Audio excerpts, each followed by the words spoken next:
Economía Hoy, con Gerardo Corrales. Es presentado por...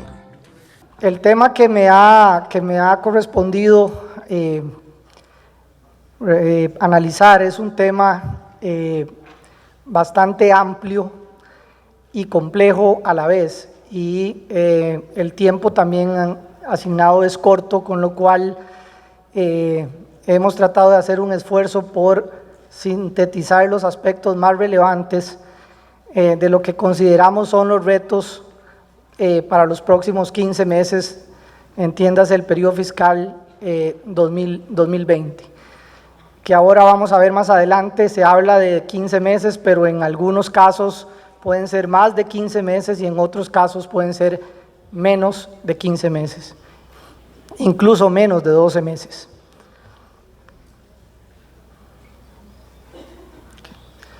Básicamente hemos tratado de estructurar la presentación siguiendo una línea lógica sobre cuáles deberían ser los aspectos y consideraciones más importantes desde la perspectiva técnica de fondo y desde la perspectiva formal.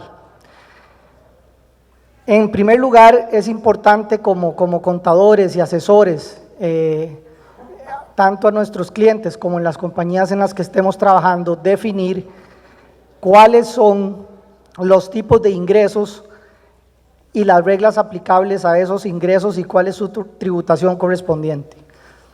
Como ustedes podrán recordar, en el proyecto original, que fue el proyecto que en donde los diputados del Parlamento anterior, en el gobierno de Luis Guillermo Solís, habían dejado un proyecto establecido. Cuando se dio el cambio de gobierno, el proyecto sufrió muchísimos cambios, que derivó en una serie de modificaciones que ahora hay que tratar de conciliar, porque no se hizo a nivel del impuesto sobre la renta una reforma integral. Quedamos con la ley anterior, con algunas modificaciones con esta reforma fiscal. Ese es un tema muy relevante que hay que tener claro a la hora de determinar cómo se va a tributar en este primer periodo fiscal de 15 meses. Luego, cómo se hace el cómputo del impuesto sobre la renta, o sea, cuáles son las consideraciones para determinar las bases de ese impuesto. El periodo fiscal, o sea, de cuál es el periodo fiscal que me va a cubrir a mí dependiendo de mis cierres fiscales y los pagos parciales que tengo que realizar, y algunas consideraciones con respecto a los cumplimientos y de los deberes formales. Empezando por los tipos de renta, creo que esto es muy relevante hacer énfasis y repasarlo. Probablemente ya muchos de ustedes lo conocen, pero esta es la base fundamental sobre la cual se definen los parámetros de cómo se va a preparar la declaración de renta del año 2020. Por una parte, recordemos que la reforma fiscal creó básicamente el título 11, que es el título de las rentas del capital y las ganancias y pérdidas del capital, y el título primero, que es el impuesto sobre las utilidades, que es al que todos veníamos acostumbrados. En el impuesto sobre las utilidades tenemos los ingresos derivados de las actividades lucrativas de fuente costarricense y aquellas rentas de capital que están afectas a una actividad lucrativa. Este concepto de afectación a la actividad lucrativa es de lo más novedoso que tiene la reforma, y que tenemos que estar muy claros cuando consideramos que una renta es afecta y cuando no, porque dependiendo de eso la tributación cambia.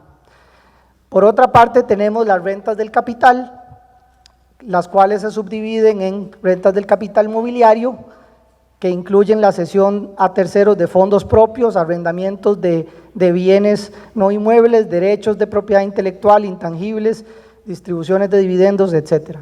Y el régimen inmobiliario, que es obviamente el arrendamiento o derechos de uso de goce sobre bienes inmuebles, y que durante este periodo de transición de julio a septiembre estuvo muy en boga, y creo que hubo mucho debate alrededor de cómo iban a tributarse las rentas en esos 3 meses, y todo lo que ya sabemos de las elecciones que tenían que hacer las compañías para poder quedarse tributando en el título primero y no quedarse de facto en el título 11 de rentas del capital inmobiliario. Entonces, bueno, ¿qué se consideran bienes afectos a la actividad lucrativa? Son todos aquellos que sean necesarios para la actividad principal y predominante del contribuyente, y ahora vamos a ver algunos ejemplos. También es importante entender que los bienes afectos a la actividad lucrativa pueden ser divisibles, elementos patrimoniales divisibles, y yo podría conceptualmente afectar y desafectar bienes afectos a una actividad lucrativa o desafectarlos dependiendo del giro o el cambio en la actividad que pueda llegar a tener un contribuyente. Por otro lado, los bienes no afectos a la actividad lucrativa son aquellos que se destinan al uso particular, que no figuran en la contabilidad o registros oficiales teniendo que hacerlo, y se hace una exclusión también expresa a las acciones y títulos valores de oferta pública emitidos por entidades supervisadas y participaciones en fondos de inversión. Esto es importante resaltarlo porque si uno ve el proyecto original no incluía el concepto de afectación a la actividad lucrativa, y lo que se planteaba era que absolutamente todas las ganancias de capital, por ejemplo, iban a tributar a una tarifa reducida, y eso pues ya sabemos que no fue como terminó quedando el proyecto. ¿Cuáles son las cédulas aplicables? Tenemos la del impuesto sobre las utilidades, cuyo periodo es el ordinario, ahora que va del 1 de enero al 31 de diciembre, una tarifa ordinaria del 30% y la base imponible sobre renta neta. Otro cambio importante, fundamental, con respecto a lo que estábamos acostumbrados, es que ahora las personas jurídicas con ingresos menores a 106 millones van a estar sujetas a una tarifa progresiva. Antes no teníamos una progresividad, sino que dependiendo del monto del ingreso bruto caíamos en una tarifa de 10, 20 o 30, ahora no. Si estoy por debajo de 106 millones, entro en la escala progresiva. Si estoy por encima de los 106 millones, pago 30% por la totalidad de la renta neta. En el caso del impuesto sobre las rentas del capital, es una declaración que se presenta de manera mensual en los primeros 15 días del mes siguiente. La tarifa es el 15% sobre la renta bruta, y sabemos que en el régimen inmobiliario tenemos la regla del 85-15, que es básicamente tengo derecho a una deducción única del 15% sobre esa renta bruta y sobre eso tributo el 15%. Ha existido mucha confusión y es importante tener claro que si yo estoy tributando en el capítulo 11, o sea, estoy presentando rentas de capital, me paso a un régimen a partir del año fiscal 2020, que empezó en octubre, pues digamos para las compañías que tienen cierre en septiembre, ya si yo me quedo en el régimen de rentas del capital, me quedo presentando declaraciones mensuales, no vuelvo a presentar una declaración anual, a menos que esté en el título primero del impuesto sobre las utilidades. Economía Hoy, democratizando la educación financiera.